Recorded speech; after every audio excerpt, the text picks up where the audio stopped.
Allô la télé. Allô la télé. Allô la télé. Téléspectateurs de la chaîne de la vie, bonjour et merci de nous rejoindre sur Maïcha pour votre émission À nous la télé. Lundi dernier, il était question des valeurs à transmettre à une jeune fille avant le mariage et nous vous avions promis de revenir sur le sujet. Et bien aujourd'hui, c'est chose faite, et Madame Rose Diakité est encore en notre compagnie.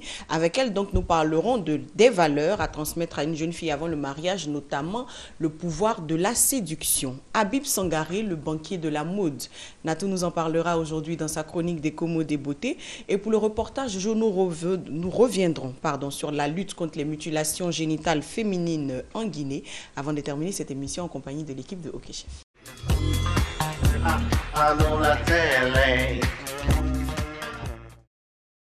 Les valeurs à transmettre à une jeune fille avant le mariage, on en reparle encore aujourd'hui et Madame Rose Diakité, informaticienne et conseillère conjugale, est encore en notre compagnie ce matin. Madame Diakité, bonjour. Bonjour. Merci de repasser sur le plateau de Maïcha. Tout le plaisir est pour moi. Bonjour Jeannette, bonjour Natou. Bonjour. Alors aujourd'hui, c'est toute l'équipe de À nous la télé qui est tout de suite, qui est impatiente d'avoir de nouvelles idées de séduction à l'africaine de la part de Madame Rose Diakité. Il n'y a pas que vous, chers téléspectateurs, car nous aussi nous profitons donc des conseils de Madame Diakité ce matin, n'est-ce pas Jeannette? Oui. Mais Hermine, avant de commencer, moi, ce qui m'a tiqué chez Madame Rose Diakité, c'est qu'elle est informaticienne d'abord. Et puis elle a acquis des connaissances auprès de sa maman qui est mondialement reconnue dans les secrets de femmes, et elle est conseillère aussi conjugale. Pour moi, depuis la semaine passée, j'ai voulu lui poser la question, depuis le début de la semaine de moins, comment elle a pu concilier d'abord les deux choses? Parce que apprendre l'informatique et se vouer à l'autre aussi domaine qui est tellement compliqué, comment avez-vous fait pour en arriver là, d'abord, avant de rentrer dans le vif du sujet? Merci pour la question. En fait, j'ai fait mes études, j'ai fini, j'ai commencé à travailler. Bon, comme ma mère, elle commençait à prendre de l'âge, ce n'était pas possible pour elle seule d'assumer toutes les personnes qui venaient à elle. Donc, j'ai commencé par l'aider, un peu prendre tout ce qui est administratif dans le boulot et lui laisser les conseils et la fabrication des produits traditionnels, les astuces de beauté traditionnelles. Et petit à petit, et depuis l'an aiguille, je me suis retrouvée finalement en conseillère conjugale. Et j'ai même laissé mon boulot d'informaticienne pour me consacrer à ces activités. D'accord, mais vous me disiez la semaine dernière que vous aviez aussi un blog. Donc ça veut dire que vous continuez quand même je mets ma formation en informatique au service de secrets de femmes. Voilà, le blog, c'est le blog secret de femmes. D'accord. Voilà. Vous donnez aussi quelques secrets, mais tout n'est pas dit sur ce blog, je suppose. Non, c'est juste un aperçu de ce que nous faisons.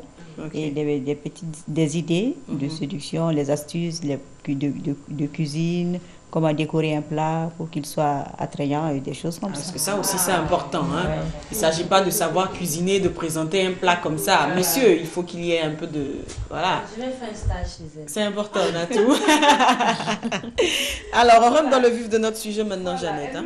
Le début de la semaine, elle a eu à nous dire, par exemple, les valeurs à transmettre à nos enfants en allant au mariage. Mais moi, ce qui m'intéresse aujourd'hui, c'est les filles, puisque c'est les filles qui tiennent le ménage, c'est les filles qui sont à la maison. Elles sont les piliers de la famille. C'est vrai qu'on doit transmettre des valeurs aux hommes, mais quand même, aujourd'hui, on va spécialement parler des femmes, des filles allant au mariage. On a eu à parler de l'engagement, du respect, de la tolérance, la fidélité, et on était arrêté à la séduction. Et là, quels sont les secrets de la séduction d'une femme, par exemple, qu'une mère doit transmettre à sa fille allant au mariage? Bon, en ce qui concerne le Mali précisément, en fait, sur le plan de la séduction, la maman même n'intervient pas directement. D'accord. Il y a une femme déléguée qu'on appelle Manyambaga, qui est un peu la forme moderne de la conseillère conjugale. Donc c'est elle qui est déléguée pour transmettre à la jeune fille les secrets, que ce soit les secrets moraux, ou bien les secrets sur le plan intime, surtout sur le plan intime. Parce que les autres, les conseils, la maman peut se servir de ça. Mais la femme qui est déléguée pour s'occuper de toi, elle, c'est tout ce qui est intime. D'accord. Et la Mayamanga, est-ce qu'elle est parentée à la nouvelle mariée? Non, Non. elle est parentée d'une certaine façon, c'est par alliance. D'accord. Parce que si ce n'est pas maintenant, les Mayambara, ça fait partie des griots, des hommes de caste qui sont dans la famille. D'accord. Et de mère en fille. Ok. Peut-être celle qui est ta Mayambara, sa mère aussi a été la Mayambara de ta maman. ou de ta grand-mère. Et ainsi de suite. D'accord. Normalement, c'est comme ça. Et c'est quelque chose qui appartient à la famille. Donc, les secrets aussi appartiennent à la famille. D'accord. Moi, ce que j'aimerais savoir, selon vos dires, c'est tout juste avant le mariage, c'est-à-dire quelques temps avant le mariage, qu'on engage un Manyombaga pour lui apprendre l'art de la séduction. Ne pensez-vous pas que la maman, en tant que génitrice de sa fille, l'éducatrice aussi de sa fille depuis le bas âge, doit commencer à cet âge-là à apprendre à sa fille les manières de séduction? Parce qu'à un âge quand même, 12 ans, 13 ans, une maman doit être en mesure d'être avec sa fille de temps en temps, lui apprendre comment elle fait avec son mari, comment elle procède. Je pense que c'est un peu Voilà, compliqué. Hein? voilà, parce que c'est un sujet un peu tabou en Afrique, Jeannette. Et mais entendre sa maman parler de ces choses-là, c'est oui, il y pas a des évident. mamans qui le font, Hermine, Oui, c'est oui, rare. mais bon, c'est pas... Oui, mais on c'est disait levé. qu'à l'époque, c'était quelque chose qui n'était pas fréquent dans les familles, dans les relations entre mère et fille. Il n'y avait pas cette certaine complicité-là, cette liberté d'expression entre les mamans et la fille. Donc, c'est pas forcément quelque chose qui existe. Surtout parler de sexe à l'époque, la maman qui parle de sexe à sa fille, c'est pas évident. D'autant plus qu'elle-même n'a pas forcément parlé de sexe avec sa mère à C'est la elle. Mayamanga Voilà, qui ce est n'est chargée pas, de ce le n'est pas faire. ce que je voulais dire. Parler de sexe est tellement trop avancé, fort, peut-être. trop fort. Mais quand même dire à sa fille, bon, ma fille, tu dois aller au mariage, mais c'est comme ça que tu dois parler à ton mari. Prends l'exemple sur moi qui suis avec ton père, tu vois, quand je pars avec lui, ou quand je lui donne de l'eau à boire, c'est comme ça que je dois faire. C'est comme ça que tu dois tenir ta maison. C'est comme ça que tu dois te rendre propre, hein, t'entretenir intérieurement et extérieurement. C'est de cette façon-là que je parle. Sinon, se lever et de parler directement de sexe à sa c'est pas fille possible. est un sujet tellement tabou en Afrique. C'est pourquoi on laisse cette tâche au Manyombaga quelques jours avant le mariage, je pense. N'est-ce pas? C'est ce que je dis. D'ailleurs, Voilà. Pour les valeurs, Madame Diakité la Rapproché. maman se charge de ça. D'abord, elle t'apprend à faire la cuisine. Voilà, c'est les valeurs, ça. D'abord, ça, elle t'apprend à te tenir, Bien sûr. comment parler, comment s'asseoir. En fait, chaque détail, elle remarque et elle te corrige au fur et à mesure. Il y a même une façon de s'asseoir. Oui, bien sûr. Devant son mari ou en public? Les deux. Les deux. Les deux, devant son mari et en public. Donc, chaque fois que tu commets une erreur, automatiquement, elle est là, elle corrige sur place. Et ça se passe comme ça avec la maman. Mais la Mayambara, c'est sur le plan intime seulement. Mais la Mayambara, ce n'est pas pour une courte période. Non, la Mayambara te suit toute ta vie. Chaque fois que tu as des problèmes intimes dans ton couple, elle est là. Même pour traiter des problèmes de stérilité, elle est là. Ok. Elle te suit toute ta vie. C'est pourquoi elle Est-ce aussi... que vous pensez sincèrement que les Manyombaga d'aujourd'hui, qu'on connaît, suivent la mariée tout au long de sa vie? Parce qu'on a vu des Manyombaga, après avoir fini les 7 jours, par exemple, de la chambre nuptiale, prennent leur salaire, comme on dit, entre guillemets, et s'en vont, on ne les revoit plus.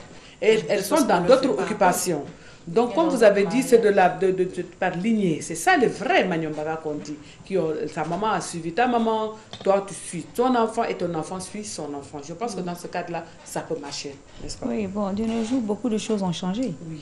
Nous aussi, on n'a plus cette, je ne sais pas, cette attitude à conserver les hommes de caste dans la maison. C'est vrai.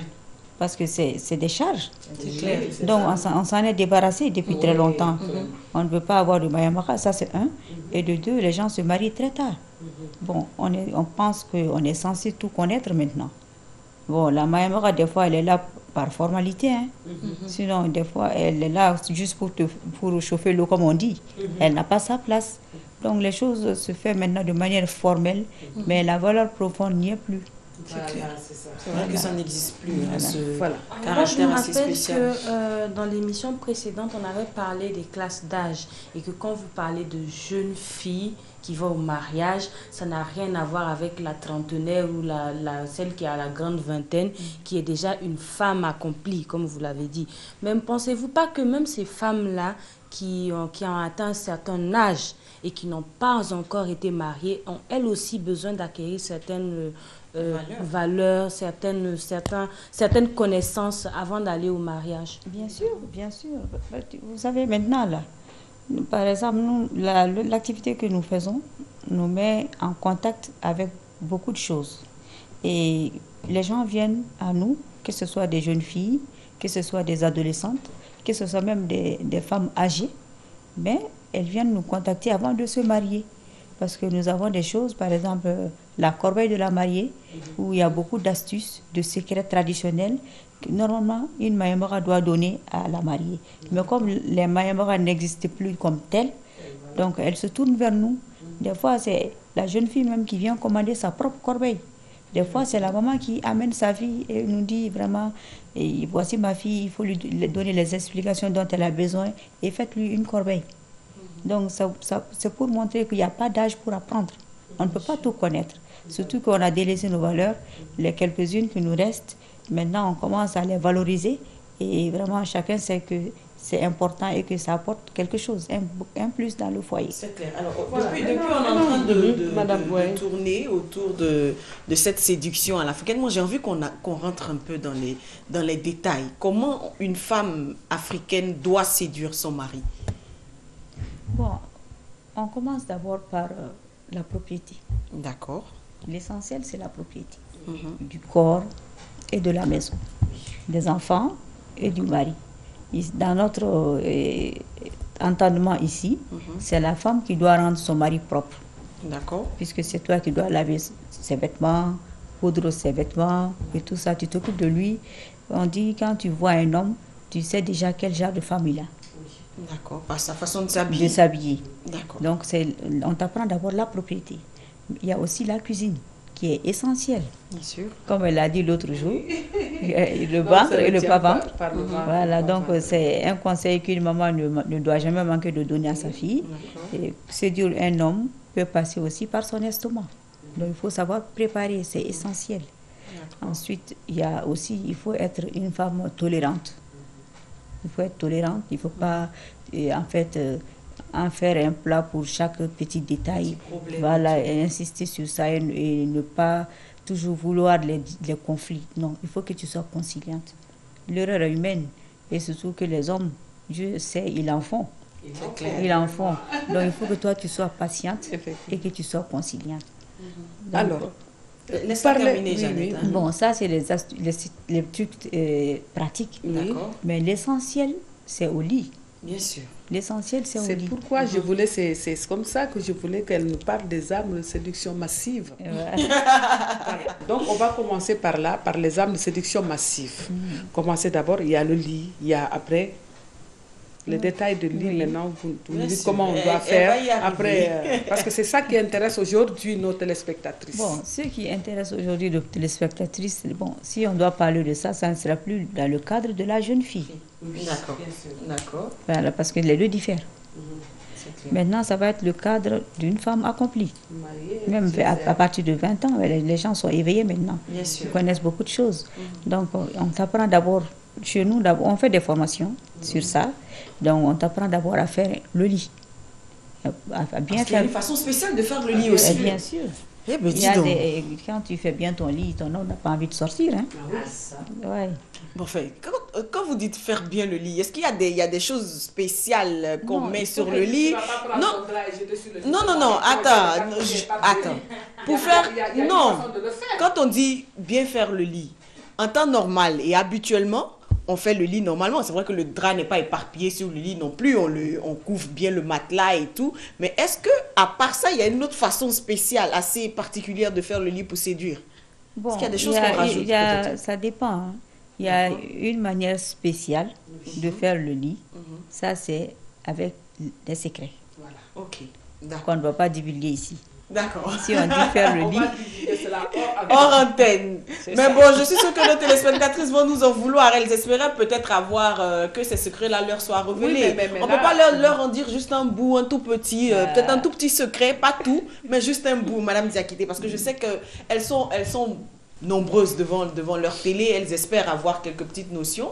Donc que tout le monde ne le sait pas forcément. Oui, mais on va laisser ça à une prochaine fois. D'accord. Mais vous avez l'occasion de rentrer en contact avec Madame Diakité en dehors de Maïcha. Donc, elles ont compris que, comme tu l'as dit, il ne s'agit pas de bien tirer le drap, de faire des draps, des lits sans plis. Il y a autre chose. Ok. Voilà. D'accord. Donc, c'est des détails qu'on apprend dans la chambre nuptiale. Ok, d'accord. Voilà, ça, c'est comment dirais-je, la porte qui s'ouvre maintenant. Si le lit est bien fait, ce qui suit. Voilà. Ils sont plus. Quitte ma chambre maintenant, j'ai besoin de rester seule. Merci. Ça, c'est compris. Voilà, donc après, il y a la préparation corporelle de la femme. Oui. D'abord, on prépare la femme sur le plan de l'intimité. On lui donne des tisanes à boire, des tisanes qui sont bien pour elle. Par exemple, la tisane la plus connue au Mali ici, c'est le vétiver, qu'on appelle le gongolili. Gongolili. Voilà, voilà. Qui est censé, Voilà. qui est censé Voilà. Donc, voilà, nettoyer, ça nettoie. voilà. Les Et lubrifier également. Voilà, ça nettoie. Ça, c'est bon pour les ballonnements de ventre, les gaz. C'est très efficace contre ça. Ça rend la femme légère et ça te donne de la vitalité. Ok. Et en fait, ça donne une bonne odeur à toutes les sécrétions corporelles. D'accord. Que ce soit la transpiration, Voilà. les urines et tout ça. Tout. Et ça facilite aussi les rapports sexuels. Bien sûr, ça lubrifie, comme elle a dit. Et j'avais appris également que ça rendait fertile.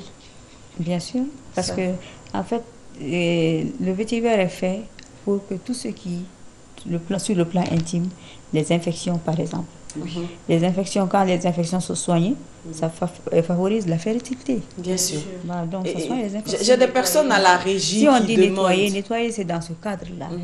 Ça évite les infections, ça les d'accord. soigne. Voilà, les mauvaises odeurs, pendant ou après le rapport, ça supprime cela parce que tout ce qui est sécrétion corporelle, ça lui donne une bonne, ça améliore la quantité et la qualité du flux vaginal. Donc ça c'est très très On peut bien. aller au marché, acheter le gongolili comme le vétivier comme on dit, et faire bouillir. Il n'y a pas de dose, il n'y a pas de... C'est en fait la question Voilà, que la certaines question. personnes Voilà. au niveau de la Non, régie se posaient. pose, Comment ça voilà. s'utilise concrètement? Parce Concrètement. qu'on a entendu plein de propositions. Il faut le mettre dans de l'eau glacée pour boire. Il faut faire bouillir. Il faut piler. Comment ça s'utilise concrètement? Bon, on peut l'utiliser de deux manières. D'accord. Ça dépend. Traditionnellement, on le fait bouillir. D'accord. Maintenant, avec les contraintes, on a trouvé d'autres astuces. Il y en a en poudre instantanée, avec Ok. d'autres plantes de féminité. Parce que les gens n'ont pas trop le temps de bouillir. Donc, tu mets seulement justement dans l'eau, tu bois. Mais L'eau chaude normalement, ou l'eau glacée? non, le vétiver, ça se boit toujours avec de l'eau tiède. De l'eau tiède. C'est plus D'accord, efficace. comme un thé. Voilà, comme un thé. D'accord. Donc, il faut boire au moins 1 litre par jour. Mais pas de manière forcée. Tu bois à ton rythme. Ok. En combien de jours, par exemple? Par exemple, tu peux boire 2 ou 3 fois par semaine. D'accord. Voilà, 1 litre par jour et à ton rythme. Et réserver chaque soir un verre au coucher. D'accord. Ça, c'est très important. Et puis, maintenant, quand on le fait bouillir, c'est plus efficace. Parce qu'il y a plus de principes actifs dedans. C'est clair. D'accord. Moi, j'ai vu certaines femmes qui en mettaient même dans la bouillie du soir. Dans leur bouillie de riz. La poudre ou...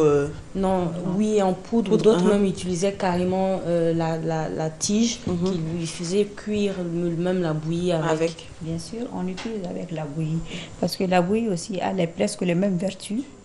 Ça dépend du mil qu'on utilise, du céréal qu'on utilise, mais ça a la même vertu que le vétiver. Donc ça ne fait que renforcer et rendre agréable à boire. D'accord. Voilà. J'ai vu également aussi dans de l'eau glacée, on a mis juste la tige dans de l'eau, dans la bouteille, et la personne se baladait avec en fait et buvait toute la journée. Est-ce que c'est aussi efficace utilisé comme ça? Ça, ce n'est pas efficace sur le plan intime. Intime, Ça, d'accord. c'est juste pour l'arôme. Voilà. Ça, c'est D'accord. juste pour l'arôme, pour le goût. Ok. Donc, c'est un plaisir et c'est très agréable à boire. D'accord. Donc, c'est même ça, on apprend ça aussi. Il D'accord. faut toujours mettre du vétiver dans de l'eau. Donc, ton eau est parfumée. C'est agréable à boire. D'accord. Et D'accord. en général, on a vu le vertus. vétiver, on fait bouillir le vétiver avec d'autres décoctions, c'est-à-dire l'écorce d'arbre qu'on appelle non, les guénis, c'est les irifarani comme on dit, et les guénis. Est-ce que c'est la même chose ou bien on peut concilier les trois, les faire bouillir en même temps ou bien? Enfin, on peut faire bouillir le vétiver avec les ingrédients dont tu viens de parler, mais avec d'autres plantes de féminité. D'accord. Par exemple, nous, on a une tisane qui est constituée de près de 17 plantes de féminité. Donc, il y a toutes les plantes, tout ce qui concerne les fibromes, les kystes, la stérilité, les problèmes de femmes, tout ça là. On a fait une tisane et on ajoute ça au vétiver. Ça ne fera que renforcer le pouvoir du produit. En fait, ce n'est pas... Et puis ce n'est pas désagréable à boire, ce n'est pas un médicament. C'est comme si comme elle a dit, tu prends un thé au soir, c'est tout. Tout à l'heure, vous avez parlé de propreté. Et dans la propreté, de séduction, dans la séduction, il y a la propreté. Et sans la propreté, sans la bonne odeur, on ne peut pas avoir la propreté. Donc, alors, parlez-nous de la bonne odeur, des odeurs qu'une femme doit utiliser, particulièrement l'encens, les vertus de cet encens-là. On apprend à la femme les types d'encens, le rôle des encens. Quelles sont les vertus de l'encens? Qu'est-ce que l'encens représente dans la vie d'une femme, dans la vie même d'un être humain? Parce que la bonne odeur, c'est vraiment ce qui nous favorise l'amour. Quand tu aimes une personne, et si la personne ne sent pas bon, vraiment ça va... C'est désagréable. Voilà. La mauvaise odeur fait partie des tu-amours. Donc l'encens, on en a plusieurs types. Il y a l'encens pour la bouche. Bien sûr. Il y a l'encens pour le corps. Il y a l'encens pour les habits.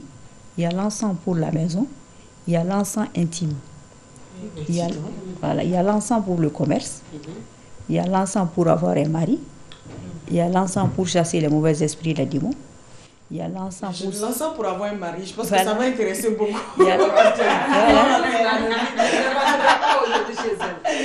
Ça, c'est sûr. Parce que c'est que Natou et Hermine vont la kidnapper. Non, pas du tout.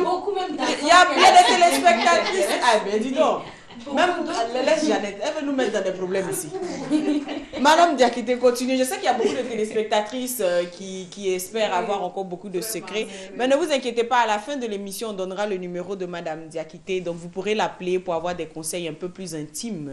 Et puis, vous pourrez peut-être la rencontrer si vous êtes à Bamako ou hors de Bamako, ça va dépendre. Hein. Donc attendez, restez jusqu'à la fin de l'émission et je vous promets de vous donner son numéro.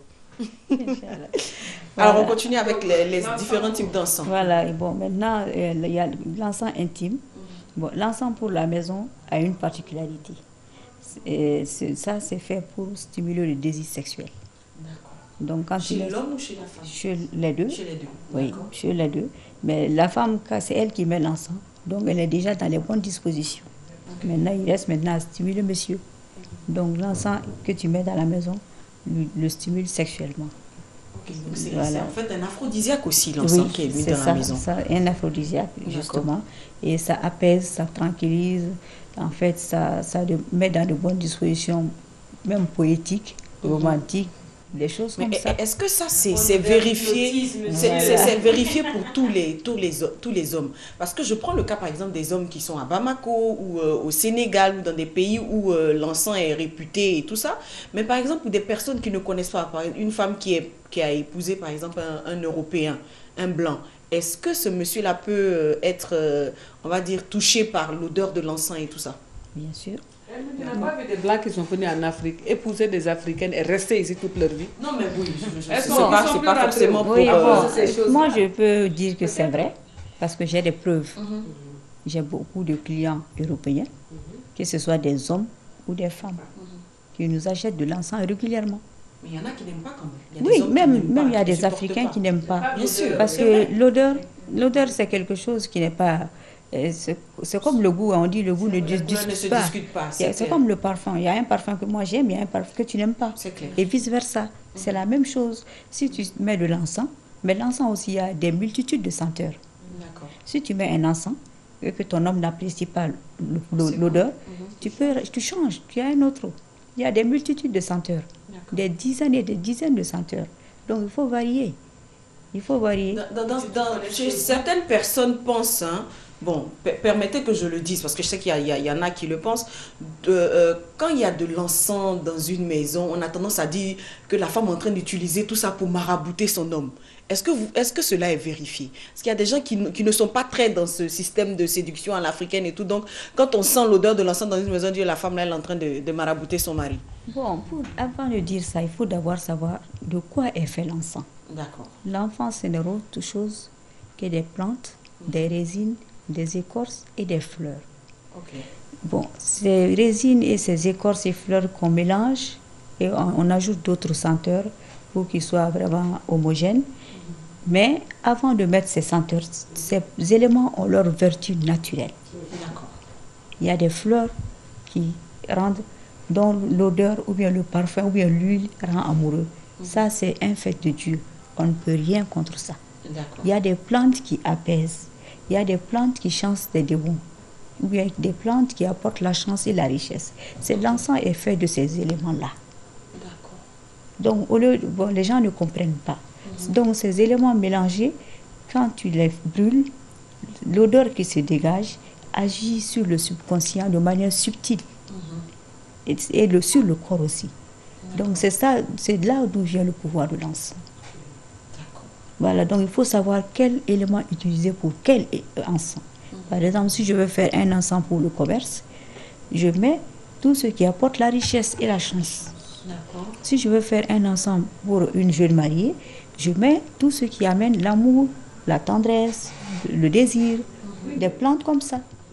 L'encens qu'on commercialise sur le marché, qu'on voit un peu sur les étals dans les marchés, c'est ces genres d'encens-là qu'on achète et qu'on ramène chez vous pour que vous mettiez des choses dedans, ou bien comment ça se passe? C'est vous-même qui fabriquez, vous achetez vos plantes, vous les mélangez et vous mettez vos astuces. Parce que je pense que les plantes, sans les secrets là, n'ont pas d'effet. C'est tout simplement pour rendre agréable la maison, enlever l'odeur de la maison ou bien se faire sentir la maison, je pense.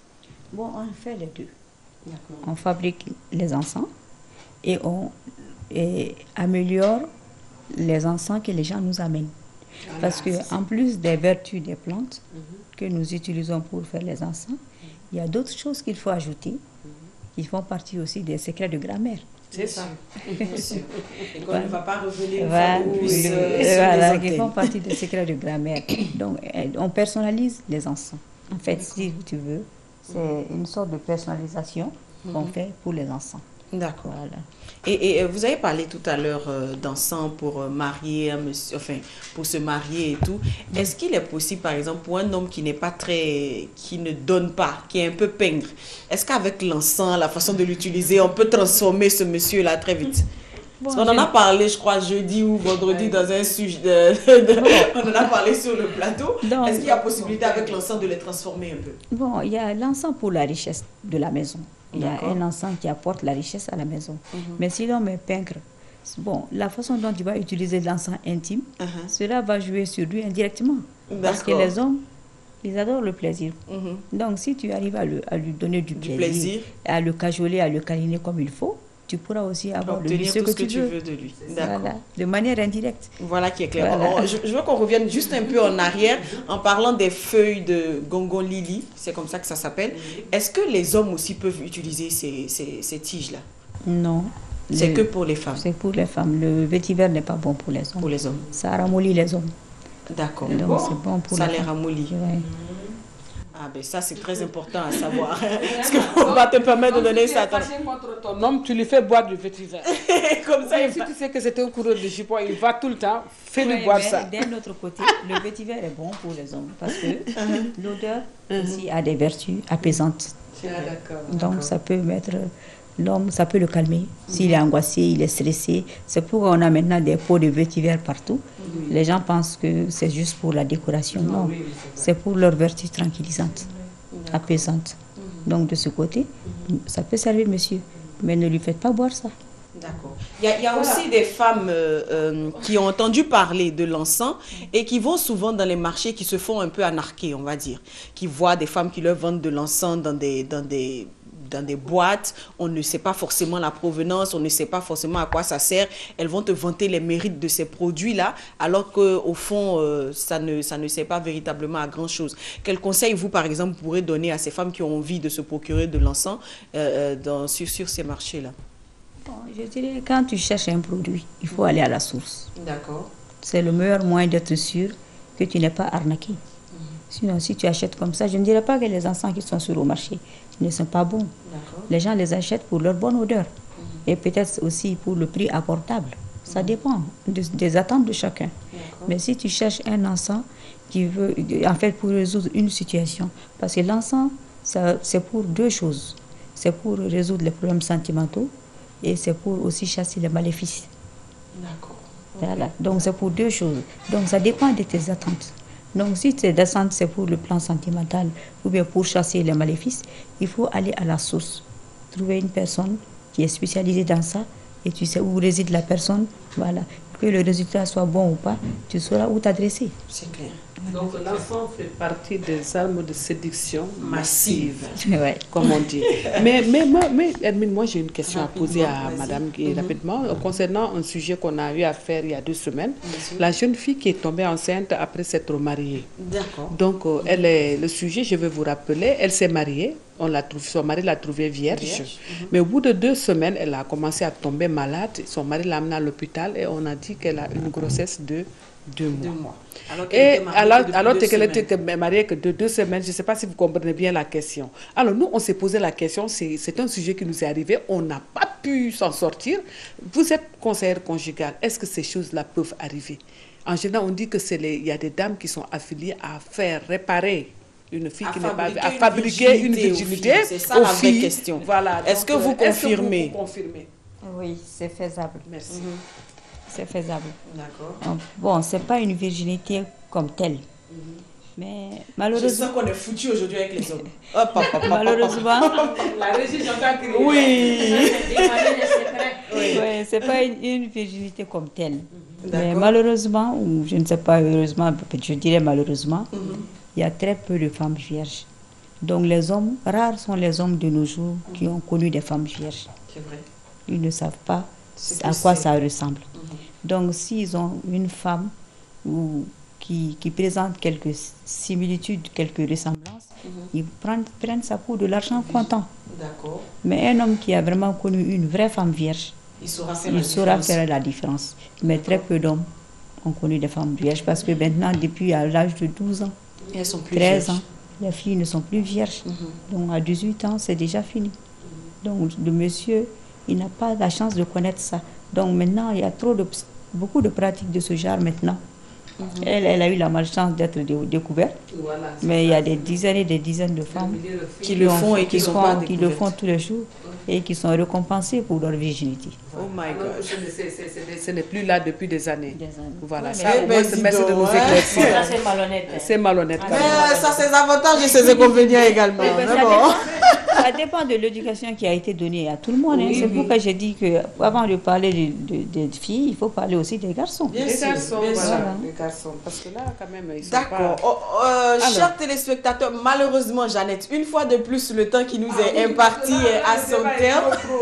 On ne va pas la lâcher. On va revenir encore avec Madame Rose Diakité pour une autre émission, certainement la semaine prochaine ou dans 2 semaines. Ça va dépendre de son programme parce qu'elle est super chargée aussi. Mais on vous promet qu'elle reviendra. On parlera également de la séduction. Il n'y a pas que les femmes qui doivent séduire. Les hommes également doivent séduire. Les hommes également doivent participer donc à l'équilibre du foyer. Donc on vous révélera encore d'autres secrets au masculin avec Madame Rose Diakité. Alors Madame Diakité, pour nos téléspectateurs qui souhaiteraient vous rencontrer en privé pour des conseils voilà, privés, confidentiels et tout, vous pouvez leur donner votre numéro de téléphone et leur dire où est-ce qu'ils peuvent vous rencontrer. Bon, moi je suis à Djelibougou. D'accord, c'est à Bamako. À Bamako, Djelibougou. Je suis joignable sur 2 numéros.